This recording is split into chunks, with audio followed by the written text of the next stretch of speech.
Sampai saya ke toilet diikutin, saya sholat zuhur cari musola di mall aja diikutin. Mereka mengatakan ini sepuh kami bahwa kalian nggak bisa keluar dari Kairo. Ke depan kemungkinan nggak ada global march lagi tuh Gaza.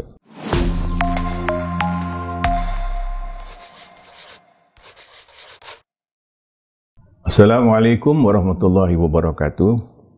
Sahabat dan mustadafin yang saya cintai, alhamdulillah senang sekali hari ini kita dapat bertemu kembali dalam podcast yang selalu membawa inspirasi dan semangat kemanusiaan.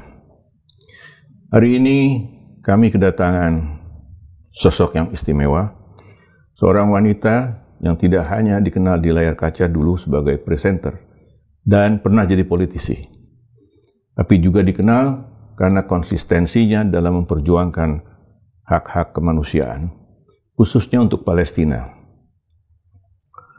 Langsung kita sambut. Siapa sosok ini? Wanda Hamidah. Assalamualaikum Wanda. Waalaikumsalam warahmatullahi wabarakatuh. Apa kabar? Baik, alhamdulillah. Sehat ya? Alhamdulillah, sehat juga ya Wib ya. Alhamdulillah, senang bisa hadir di sini. Selain aktivitas sebagai politisi, pernah, dan juga dari sisi kemanusiaan, sekarang sibuk apalah? Sibuk apa aja? Sibuk artinya apa aja tuh? Apa yang saya bisa lakukan? Saya lakukan semua yang positif, yang baik, semua saya lakukan. Di antaranya datang ke podcast, ya bagian dari dakwah juga ya. Satu podcast ke podcast lainnya, atau secara nggak cuma buat di media, tapi banyak juga diundang ke sekolah-sekolah. Okay. Ke sekolahan juga banyak juga diundang. Tapi kalau profesi, mungkin sekarang saya notaris PPAT, kemudian saya juga pengajar yoga juga. Saya ngajar yoga deket sini. Oh. Di Kemang. Gitu.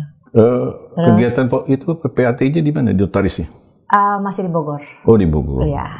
Kita tahu Wanda ini aktif untuk kegiatan sosial dan filantropi ya. Iya. Di sisi lain, Dana Mustadafin juga bergerak dalam 5 pilar. Filantropi, pendidikan, kesehatan, pemberdayaan ekonomi, layanan sosial, termasuk dukungan terhadap Palestina. Yes. Karena Dana Mustadafin pernah mengirimkan sedikit bantuan untuk perjuangan rakyat Palestina. Alhamdulillah. Menurut Anda ini, apa makna yang paling dalam dari filantropi itu sendiri, khususnya dalam konteks kemanusiaan, dan lintas batas sampai ke Palestina? Bisa ceritakan perjalanan, kami dengar Wanda ini sampai ke Rafah ya? Mencoba ya, ke Rafah. Tapi sampai di Mesir bersama rombongan. Sampai di Mesir bersama rombongan, sampai di Kairo. Oke. Bisa diceritakan pengalamannya dalam bersama-sama beberapa selebritis ya? Kalau saya merasa bahwa kita terutama sebagai kaum Muslim ya, merasa bahwa kan keimanan kita itu kan pertama ada di hati, kemudian secara lisan kita, dan yang terakhir amalan atau perbuatan yang ikhlas gitu. Jadi artinya kalau kemudian ya selemah-lemahnya di hati ya gitu, tapi kalau kita bisa melihat suatu seperti yang kita lihat ya, suatu kezaliman yang ada, saya nggak bicara cuma di Palestina tapi juga di Indonesia gitu. Kalau ya tentunya kita kan harus bicara yang benar, kita harus bicara yang adil gitu, karena sebetulnya persepsi jihad itu nggak cuma turun ke medan perang gitu. Kalau orang kan konotasinya jihad kita mesti perang, nggak juga.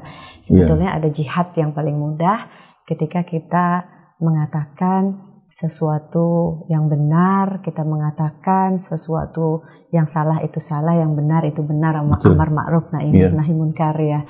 Kemudian kalau bisa, ketika kita bisa mengatakan itu di dalam, apalagi saat ini diperlukan di dalam rezim yang sangat opresif gitu. Nah, sekarang ini kita kurang melihat opresif atau kezaliman yang paling dahsyat terjadi di Palestina. Siapa yang tidak melihat genosida yang secara sistematik, ethnic cleansing yang secara sistematik sedang dilakukan oleh Israel laknatullah. Kita lihat ini setiap hari terjadi gitu, dan menurut saya selemah-lemahnya iman ya kita harus berbicara yang benar. Betul. Itu benar, karena yang salah itu salah.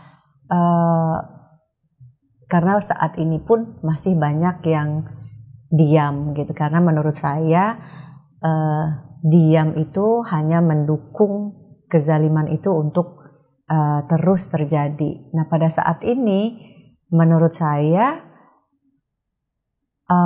diam nggak lagi cukup, berbicara pun nggak lagi cukup gitu. Jadi artinya 2,3 juta penduduk Palestina, rakyat Palestina, sebelum dilakukan genosida mungkin sekarang jumlahnya sudah berkurang 1/3-nya. Artinya hampir 600.000 jiwa dibantai, and this is not a war ya, ini bukan medan perang, karena kalau perang saya hukum S1, S2 dan S1 saya hukum internasional. Kalau dan pembahasan, maksudnya saya memahami sedikit banyak konvensi Jenewa. Kalau perang pun itu ada aturan mainnya. Army with army. Kalau yang sedang terjadi di Palestina, army versus civilian, rakyat sipil yang tidak bersenjata, yang army. Perang itu ada rules-nya. Ya, perang itu ada rules-nya, artinya kamu nggak boleh di dalam perang, di konvensi Jenewa kamu nggak boleh membunuh rakyat sipil, kamu nggak boleh membunuh palang merah, kamu nggak boleh membunuh dokter, kamu nggak boleh membunuh perawat, kamu nggak boleh membom rumah sakit, kamu tidak boleh membom sekolahan, kamu tidak boleh membunuh wartawan. Yang terjadi sekarang adalah semua rules internasional diabaikan. Genosida terjadi. Dan menurut saya it's beyond words gitu. Kalau kemudian genosida yang terang benderang yang dilakukan oleh Palestina, secara kita bisa lihat ya live streaming. Betul. Dilakukan, terus kita berkata mengecam genosida aja nggak bisa. Menurut saya udah nggak cukup mengecam genosida, tapi kita udah harus melakukan aksi-aksi nyata dalam membela rakyat Palestina yang sedang dihancurkan dan dibinasakan oleh Zionisme Israel gitu. Jadi ya paling tidak ketika ini, makanya menurut saya kenapa saya mau ikut turun, saya berkali-kali saya ikut turun long march di Indonesia. Pokoknya saya usahakan setiap aksi nyata dalam pembelaan Palestina saya hadir juga secara fisik, jadi nggak cuma omon-omon aja gitu, tapi hadir secara fisik membersamai rakyat Palestina. Dan kemarin yang terakhir Global March of Gaza, saya juga pengen hadir gitu, karena saya merasa bahwa yang internasional gini, Palestina itu yang membela Palestina bukan cuma rakyat atau umat Islam aja. Kalau kita lihat seluruh dunia ya, tanpa batas sekat agama dan etnis, semuanya udah terbuka matanya bahwa siapa sih yang tega gitu melakukan agama apapun ya, melakukan pembunuhan dan ethnic cleansing secara sistematis, membunuh anak-anak kecil. They're not just bombing, they are shoot the kids in the head and in the chest gitu. Jadi dan politisi-politisi Israel udah nggak malu-malu lagi, nggak sembunyi-sembunyi mengatakan tidak ada bayi Palestina seperti Fir'aun. Tidak ada lagi anak-anak dan there's no mercy. Ini semua harus mati, dibunuh dan ditembak. Gitu. Genocide ya. Kebiadaban ini nggak bisa dibiarkan, dan itu juga mengganggu seluruh umat manusia yang punya hati. Ya, gitu. Jadi kalau ketika saya melihat Global March of Gaza, mayoritas banyak diikuti oleh negara-negara yang justru simpatisannya justru non-Muslim, saya terus terang agak malu hati ya. Kita di Indonesia dengan populasi Muslim terbesar di dunia secara quantity, I don't know with the quality, but saya merasa malu bahwa Indonesia tidak mempunyai perwakilan sebagai negara Muslim terbesar di dunia, tidak mempunyai perwakilan untuk ikut di dalam aksi internasional membela Palestina, membuka blokade yang terjadi sekarang. Blokade ada di Jordania, ada di Syria, ada di Mesir, dan terutama yang mereka ingin lakukan membuka blokade dari Mesir gitu. Dan saya terus terang pertama malu kalau kita nggak ikut gitu ya. Dan ya Bismillah, ada kemampuan, ada keberanian, karena mampu kalau nggak berani kalau nggak mampu juga susah. Betul. Dan ada keyakinan, ada hidayah yang kemudian dimudahkan Allah untuk bisa ikut bareng-bareng aktivis kemanusiaan dari seluruh dunia untuk Global March to Gaza. Dan alhamdulillah sampai di Mesir, sampai di Kairo. Walaupun seperti mungkin teman-teman lihat banyak di media sosial juga, aksi itu dibinasakan oleh pemerintahan yang zalim, ya, pemerintahan LCC yang juga represif, yang juga opresif terhadap rakyatnya dan terhadap rakyat negara lain yang ikut datang di aksi kemanusiaan itu. Jadi kalau kita lihat kan kemarin saya aja, kami yang dari Indonesia aja di ambush itu di hotel gitu. Kami baru datang hari itu, baru check in malam itu, paginya udah dikepung oleh puluhan polisi dan intel dari Mesir. Dan kalau teman-teman lihat juga di media sosial dari negara-negara lain, banyak yang baru mendarat pesawatnya mengibarkan bendera Palestina. Ketika turun dari pesawat nggak diperbolehkan untuk, jangankan masuk ke dalam airportnya, tapi juga tidak diperbolehkan untuk turun dari pesawat. Pesawatnya disuruh kembali lagi ke negaranya. Banyak juga yang dari hotel itu udah ditangkep-tangkepin. Jadi mereka nggak ingin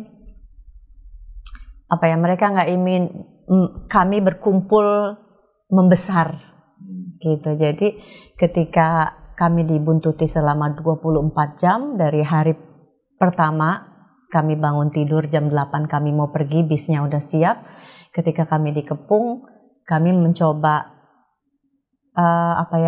kami mencoba untuk, ya ketika dikepung intel sih gemeter ya, nggak mungkin kita nggak gemeter ya, karena kalau tahu negara Mesir yang sangat represif ini, kalau ditanya resiko-resikonya pada saat itu, ya kami tahu bahwa kami akan, udah ngebayangin sih bahwa resiko kami akan ditahan, yang kedua pasti kami akan dideportasi, seperti yang banyak terjadi di hampir oleh aktivis internasional yang ikut di dalam Global March of Gaza gitu. Kami dibuntuti, diikuti 24 jam sampai kemudian akhirnya kami lelah menunggu, itu intel nungguin kami juga, banyak yang ketiduran juga gitu, kuat-kuatan fisik ya. Akhirnya ketika kami tanya kenapa kamu mengikuti kami, oh ini SOP kami gitu. Mereka mengatakan ini SOP kami, pokoknya kalian nggak bisa keluar dari Kairo. kami tidak mengizinkan kalian keluar dari Kairo. Gitu. Ada yang dideportasi nggak? Nggak sampai dideportasi karena kami nggak keluar dari Kairo. We believe kalau kita berani keluar dari Kairo akan ditangkap dan deportasi. Oke. Jadi pertimbangannya waktu itu kami tidak ingin memaksakan karena udah diikutin puluhan intel polisi, sampai saya ke toilet diikutin, saya sholat zuhur cari musolah di mall aja diikutin gitu. Represif. Jadi represif banget. Dan bis yang kita sewa ketika kita tahu diikutin, mereka udah angkat tangan padahal kita udah bayar full. Maaf ya, kami nggak berani mengantar kalian lagi gitu, jadi kami akan kembalikan uang kalian, mereka bilang gitu. Jadi jadi pada saat itu kena mentalnya gini loh, kayak kena mentalnya tuh sedih, hancur hati saya tuh gini, kayak gila ya negara muslim lo ini gitu. Pantesan maksud saya gini, rakyatnya aja kalau teman-teman lihat nggak ada rakyat Mesir yang berani demo. Itu penyebabnya apa ya? Karena rezimnya sadis. Kan ulama Azhar udah. Ya rezimnya sadis. Rezim. Di Mesir itu rezimnya sadis. Bahkan setiap Jumat, makanya saya bilang gitu. Ketika saya kalau lihat media sosial saya kan, saya lihat ini siaga 1 di Mesir, mobil polisi di mana-mana, mobil tentara di mana-mana. Terus bahkan setiap Jumat katanya di Masjid Al-Azhar Kairo pasti dijaga polisi, truk-truk tentara, karena tidak boleh ada pidato atau speech khotbah yang mengecam kezaliman baik yang dilakukan oleh LCC ataupun Netanyahu. Kan gila ya gitu. Jadi maksudnya saya menyadari bahwa PR Palestina, membebaskan Palestina dan Al-Aqsa ini berat karena kita dikhianati terutama oleh pemimpin-pemimpin rezim Muslim yang justru membela Israel ya. Bergandengan tangan dengan Zionis gitu. Kita paham ya. Tapi ya karena saya datang sendiri ke Kairo, menyaksikan sendiri itu kan rasanya lebih pedih ya. Maksudnya bayangin aja, kita nggak bisa pakai shawl stop genosida di Kairo, kita nggak bisa. Di Mesir kita nggak bisa mengibarkan bendera Palestina. Bayangkan di negara non Muslim, walaupun itu sekutu Israel seperti Amerika dan Washington, itu masih terjadi demo ribuan walaupun ditangkap-tangkepin ya. Di Berlin, di London, di Brussels, di Prancis. Netherlands, itu masih. Di Sydney terakhir 300.000 massa rakyat demonstrasi membela Palestina untuk stop starvation dan stop genocide. Di Mesir kita nggak bisa, di negara Muslim. Memaluin. Ya. Di suasananya mencekam gitu ya. Boleh dibilang sangat mencekam gitu. Boleh dibilang sangat mencekam karena ya rezimnya sadis soalnya. Makanya paham rakyatnya nggak ada yang berani demonstrasi, karena ketika ada yang demonstrasi ya dia hilang dan nggak sekedar diculik atau dipenjara, dibunuh gitu, diambil dan dibunuh. Terakhir ada 2 orang, kita lihat kok ada videonya. Dalam melakukan Global March to Gaza itu ya, itu kan membutuhkan biaya ya. Ya. Itu mandiri. Mandiri, ya. Semua. Saya nggak tahu, wallahualam bisawab ya. Tapi yang dari kalau Indonesia, saya pribadi. Yang dari Indonesia, banyak kan pribadi. Saya pribadi. Ya. Kalau waktu mengikuti Global March itu, pasti tantangan yang pertama ya dari blokade pemerintah Mesir ya. Yes. Dapatnya Wanda mengenai pemerintah Mesir? Ya otoritarianisme ya gitu, karena LCC kan mengambil jabatannya juga melalui kudeta ya. Oh iya. Gitu, udah 12 tahun terpilih dan kudeta yang didukung Amerika. Iya, betul. Bagaimana dia tidak membela kepentingan Amerika? Tapi kan ya sadis ya negara-negara yang bersekutu melindungi genosida itu kan ya sadis. Ya, tapi kalau kita belajar agama kan balik lagi, makanya ya surga susah. Iya. Masuk surga ya susah karena banyak yang nggak lolos karena ujiannya. Ya saya berkali-kali jadi paham sih gitu kalau saya ikut beberapa ustadz kajian. Ya memang sekarang ini manusia itu pertama cinta dunia sama takut mati. Iya. Gitu. Jadi ya padahal kalau cinta dunia ya kita tahu kan kita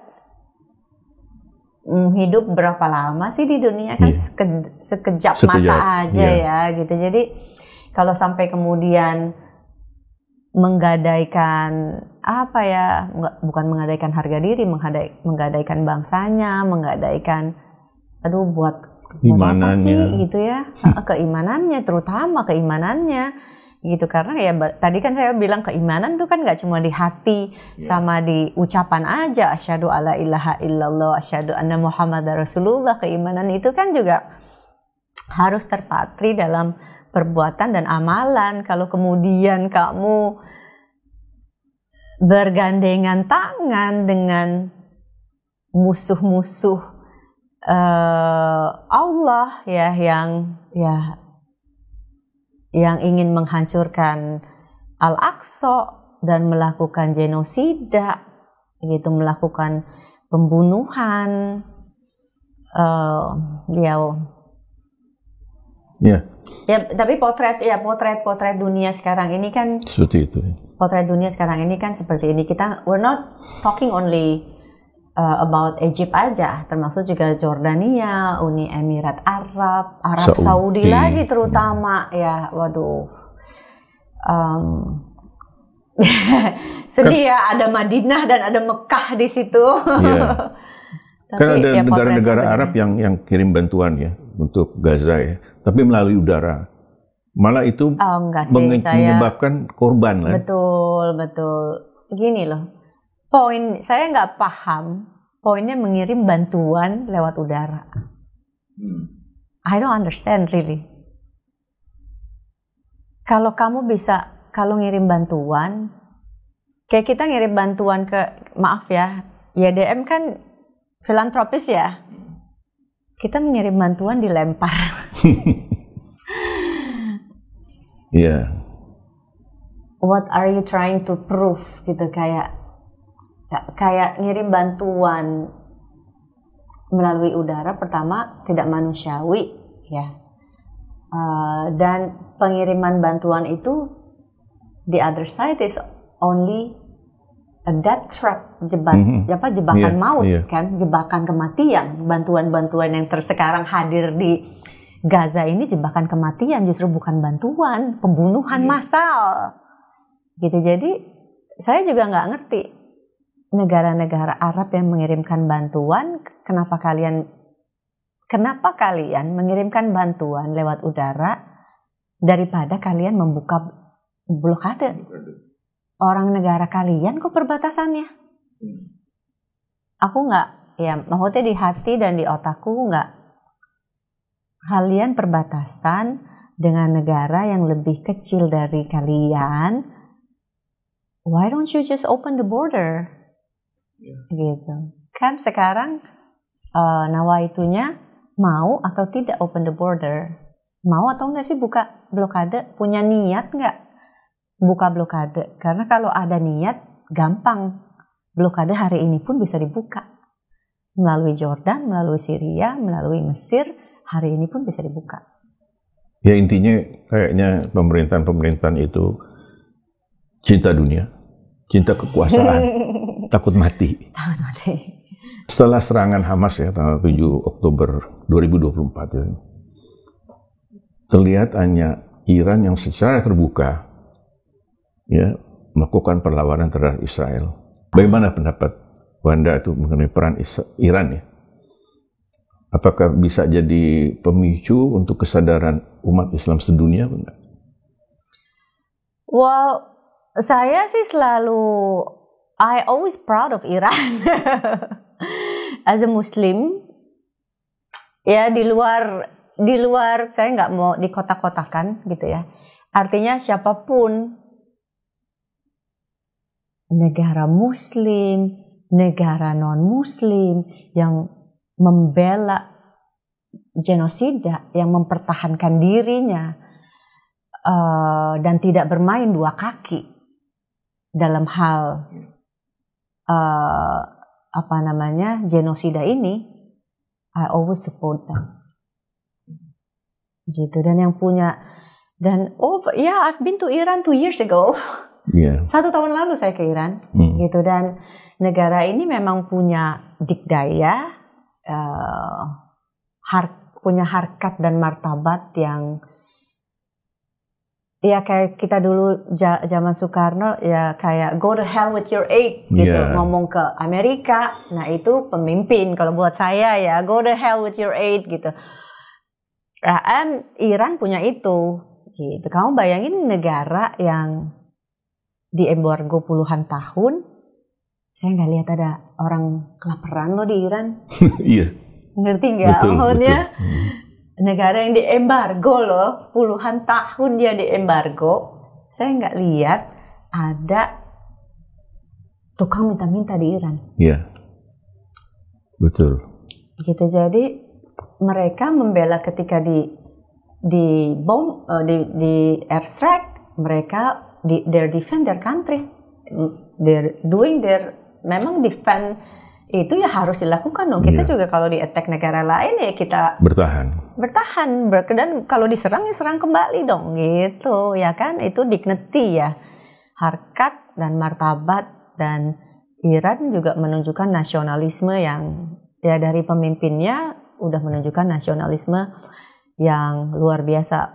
Nggak cuma nasionalisme aja, bahwa mereka orang-orang yang ya saya bilang tadi nggak takut mati. Bahwa mereka sebagai Muslim yang sejati memahami bahwa hidup kita tuh bukan di dunia sini. Dunia ini kan cuma sementara, tapi sementara yang sebentar ini menentukan kamu akan ada di mana nanti selamanya gitu kan. Dan mereka yang menyadari itu, dan pemimpin yang menyadari itu, mereka nggak takut akan di-attack gitu. Dan rakyatnya kemudian menyambut itu dengan gegap gempita. Nah, ini yang ya sebetulnya yang kita perlukan ya. Seperti Iran dan Yaman juga ya, luar biasa. Yaman walaupun bukan negara kaya yang uangnya seperti Arab Saudi, Uni Emirat Arab, dignity-nya juga walaupun dicoba adu domba oleh Amerika ya di internal mereka, tapi ya luar biasa gitu. Mereka bisa bertahan bahwa mereka percaya bahwa saya hidup nih dari Allah, bukan dari Amerika. Dan that we should have. Seperti itu yang, ya kalau balik lagi ke Indonesia, jangan, ya maksudnya saya juga berkaca bahwa two-state solution is not solution. Iya, betul. Two-state solution is you're supporting the oppressor. Betul. Kalian mendukung Zionis laknatullah. The two-state solution. Jadi harusnya kita punya, we should have pride ya. Apa kita udah terlanjur diikat oleh hutang yang 8.000 triliun dan sebagainya. Tapi menurut saya mestinya kita jadi negara yang bisa berdikdaya karena sumber daya manusia. Kita punya modal sumber daya manusia yang luar biasa. Sumber daya alam juga. Dan sumber daya alam yang luar biasa. Mestinya kita nggak takut, pemimpin kita saat ini nggak takut untuk bilang go to hell with your aid. Mestinya ya. Nggak ada lagi Amerika, saya Serikat. Inggris, saya Inggris. Gitu. Jadi kenapa kita harus bergantung sama Amerika? Saya juga nggak paham gitu. Iya, apalagi udah nggak di dunia politik ya. Ya, di dunia politik juga. Makanya saya kan selalu di politik saya juga bicara. Ya sekarang kan udah enggak, jadi susah juga. Oh ya. Tapi di dalam lebih susah. Iya. Di dalam lebih susah karena di dalam juga saya sering merasa sendirian juga. Tapi nggak apa-apa gitu karena memang ya kita kan sebetulnya masuk politik kan dipilih rakyat bukan dipilih partai politik. Makanya ketika masuk partai politik yang pilih saya rakyat walaupun ada ancaman-ancaman dari partai politik kalau kita tidak satu arus dengan mereka. Tapi saya balik lagi, yang pilih saya rakyat, saya nggak akan mengkhianati kepercayaan rakyat ya, amanah itu kan harus dijaga. Lebih enak non partisan dong kalau gitu ya?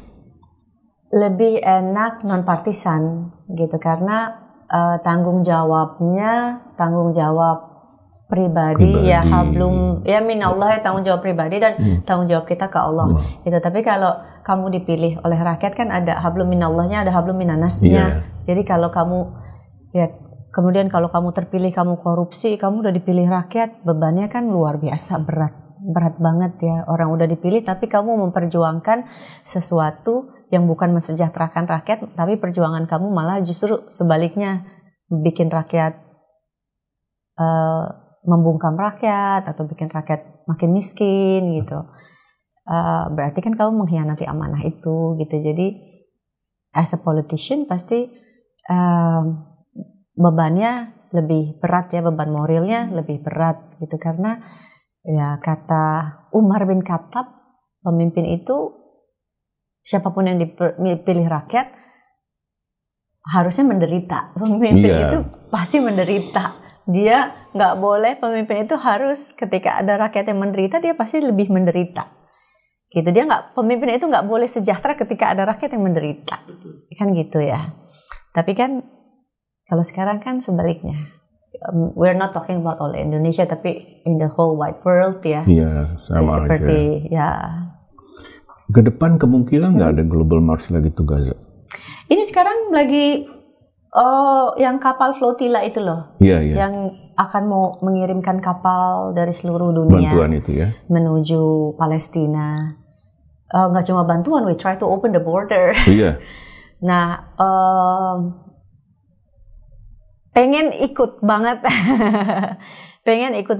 tapi saya dengar Indonesia punya satu kapal yang diprakarsai oleh Ustadz Bahtiar Nasir dan Ustadz Felix. Semoga masih ada tempat ya, tapi kalau nggak ada tempat ya nggak apa-apa. Yang penting ada niat dan ada kemauan untuk ikut. Kemudian Malaysia katanya mengirimkan 20 kapal. Mereka masih open. Mereka masih membuka aplikasi, ingin membuka peminat terhadap siapapun yang bisa menjadi nahkoda atau awak kapal. Sayangnya saya nggak punya keahlian menjadi nahkoda, jadi nggak bisa apply di situ. Tapi kalau bisa volunteer, pasti saya akan ikut untuk volunteer. Kalau ada kesempatan, seperti kemarin ada kesempatan Global March to Gaza, of course aku pengen ikut. Indonesia juga ngirim kan bantuannya. Katanya maksudnya bantuan apa tuh? Bantuan kemanusiaan dengan kapal itu, dengan pesawat. Ya sebetulnya ya bantuan nggak tahu ya. Kita ngomong yang mana nih? Apa dikirim bantuan itu melalui udara atau di mana nggak jelas? Enggak. Maksudnya kalau yang flotilla ini kan memang. Bukan flotilla. Oh. Indonesia. Saya nggak tahu, saya nggak mewakili pemerintah Indonesia, so bukan. I don't know. Artinya emang udah dikirim melalui udara, pesawat terbang bantuannya. Kapan? Di mana? Berapa hari yang lalu kan dikirim bantuan itu. Sampai di mana? I'm not sure. Belum sampai tahu. Di Palestina. Belum tahu dikirimnya kemana, belum tahu. Ya. Tapi udah berusaha untuk membantu rakyat Palestina kayaknya pemerintah. Well, I'm sorry to say it's not enough. Ya kan kalau membantu gimana? Kalau bantuannya gini loh. Aku suka ketawa sama senyum-senyum aja kayak Pak Menlu bilang, kami akan mengirimkan 100.000 ton beras ke Palestina. Nggak bisa masuk, gimana? Kalian mau kirim 2 juta ton, kalau nggak bisa masuk gimana? That's the point.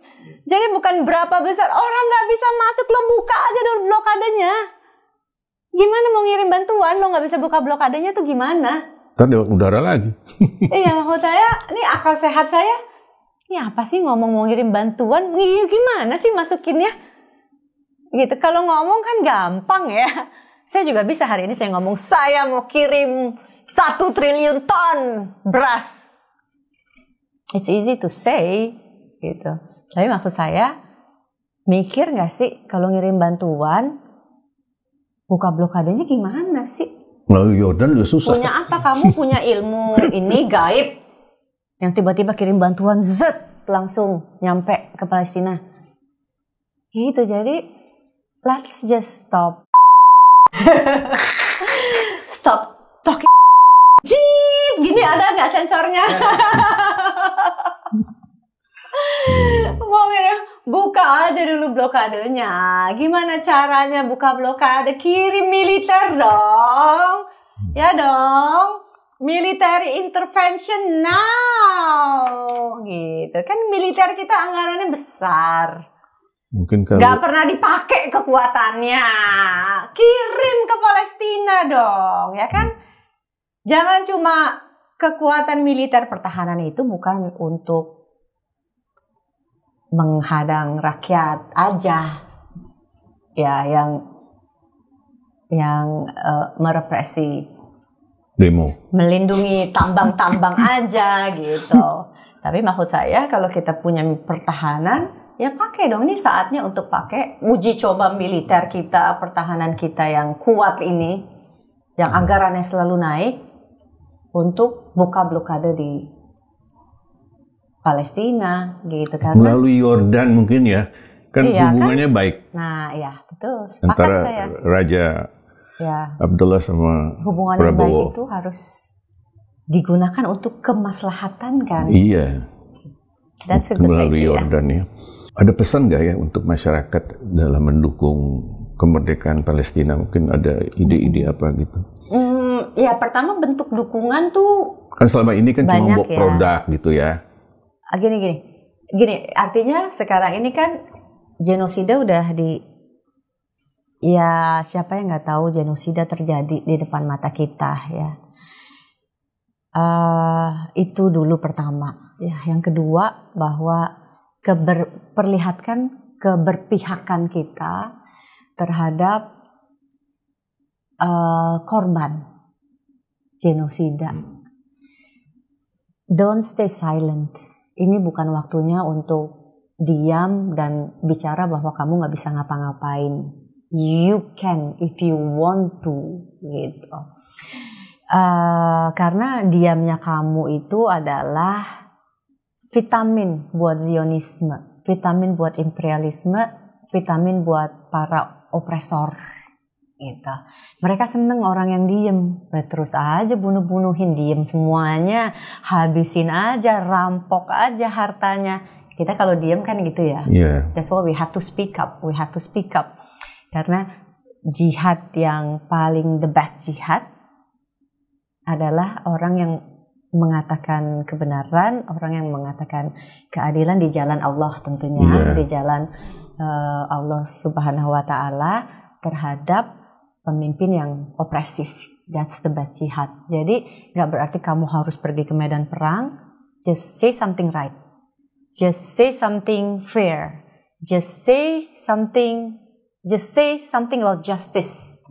Gitu. Yeah. Itu yang paling gampang yang bisa dilakukan saat ini gitu. Jadi keep talking, keep saying, do whatever you can, just keep saying it aja. Gitu. Yang aku lihat belum banyak dilakukan oleh rakyat Indonesia. Maksudnya gini loh, jangan kita melakukan this is like genosida nggak ada hubungannya sama kita, gitu. Bahwa sebagai seorang Muslim kan kalau tubuh yang lainnya sakit, tubuh saudara kita sakit, pasti kita juga merasa sakit. Nggak sebagai orang Muslim pun, orang yang punya hati, yang punya humanity, siapa sih yang bisa membenarkan pembunuhan terus terjadi terhadap rakyat masyarakat sipil? Kita nggak bicara cuma 1-2 orang, 10-20 orang, kita bicara ratusan ribu orang. Jadi jangan kita menganggap bahwa ini nggak ada hubungannya sama kita. Ini ada hubungannya dengan kita. Karena ketika kita membiarkan kezaliman terjadi di Palestina, suatu saat kezaliman itu akan menimpa diri kita.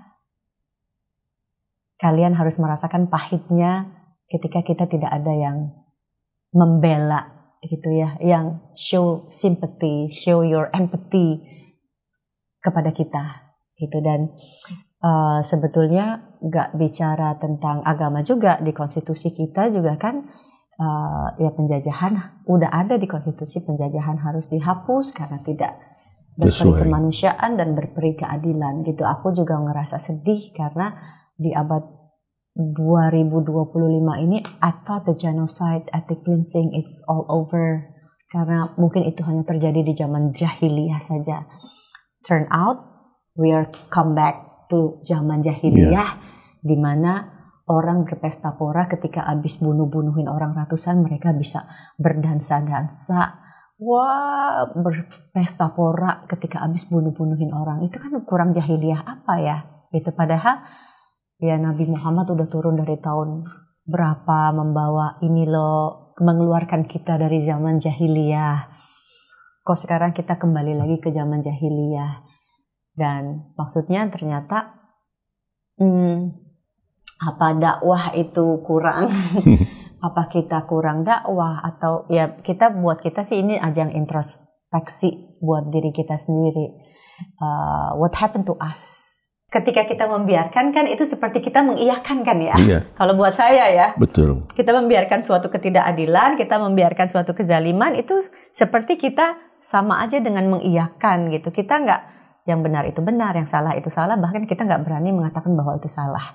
Jadi kalau ditanya lagi, ya kita harus berani mengatakan sekedar bahwa I against genocide, membunuh rakyat sipil adalah tidak benar. Saya mengecam, itu yang paling mudah untuk kita lakukan. Kemudian yang kedua, kalau bisa punya tenaga, punya energi, ikut aksi-aksi secara langsung. Oke. Terus yang ketiga, edukasi juga penting gitu. Anak cucu kita udah mulai dijelasin tuh. Palestina, jangan sampai nanti ketika Palestina hilang mereka nggak tahu negara Palestina. Kayak seperti ya dulu Amerika, we know that's not American, kan is Indian gitu. Jadi history will, kita jelasin anak kita, edukasi anak-anak kita untuk memahami sejarah gitu, bisa mengedukasi mereka. Karena kalau kita nggak mulai dari edukasi mereka, propaganda hoax itu kan cepet ya gitu. Dan laknatullah Israel ini mengeluarkan dana bukan main-main untuk melakukan propaganda, sehingga, dan saya baru sadar juga sebelum terjadi genosida Palestina 2023 ini, oh selama ini kena propaganda kita ya gitu. Ketika kita, saya sedih juga, saya merasa diam aja ketika Syria dihancurkan, ketika Afghanistan dihancurkan, ketika Irak dihancurkan, Libya dihancurkan. We're just watching it gitu. Benar-benar kita dicuci otak kita melalui propaganda. Oh ya, dia punya senjata chemical weapon, dia punya ini, hancurkan. Turn out itu udah ya secara sistematik untuk menguasai West Asia gitu. Jadi, diam terhadap genocide artinya kita setuju terhadap itu, iya kan? Iya betul. Jadi ya jangan diam. Yang kedua, yang paling gampang juga nih, tanpa harus turut ke medan perang, ya boykot ya.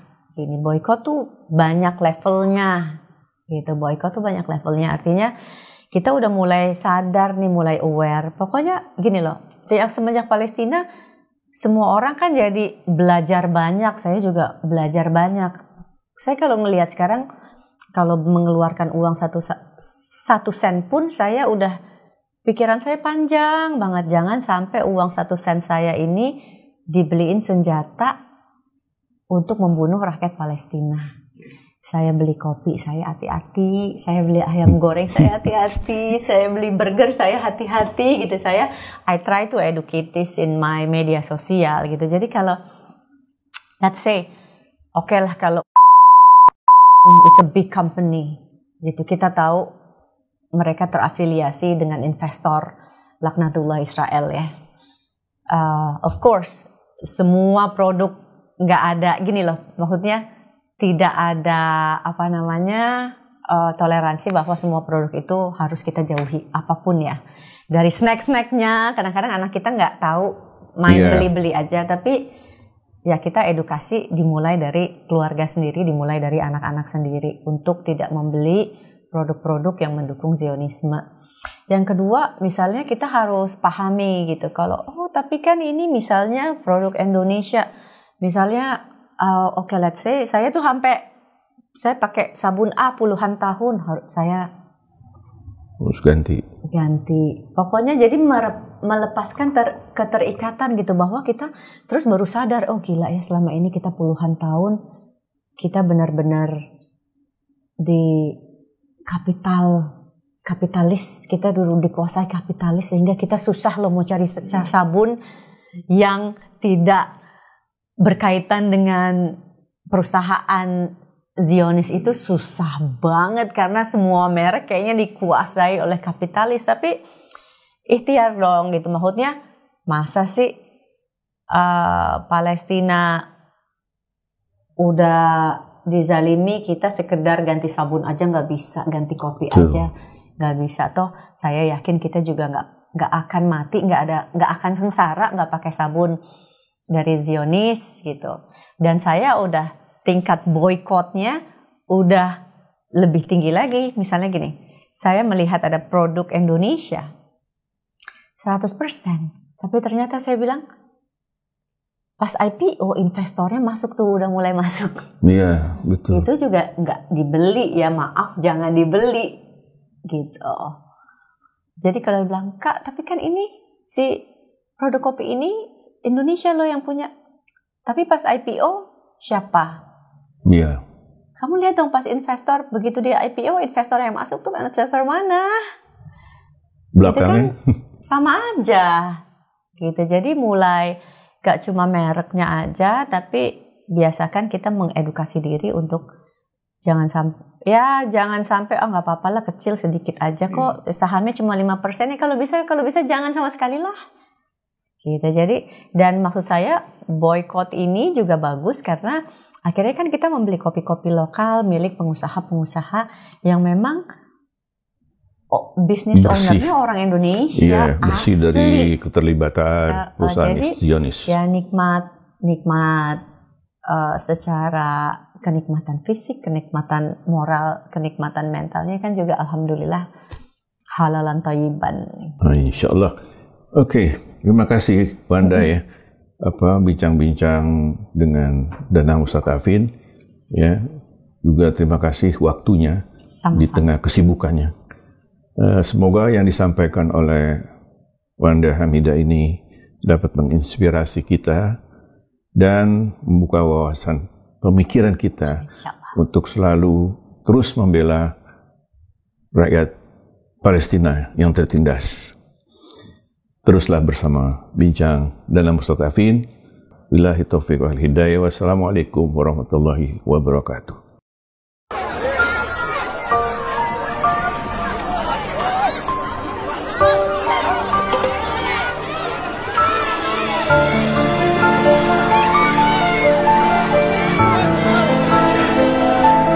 Di tengah derita dan kehilangan saudara-saudara kita di Palestina, tetap tegar. Mari kita hadirkan harapan untuk mereka. Setiap bantuan yang Anda berikan akan menjadi penguat di saat sulit. Donasikan melalui rekening dan web donasi Dana Mustadafin. Dana Mustadafin, peduli dan terpercaya.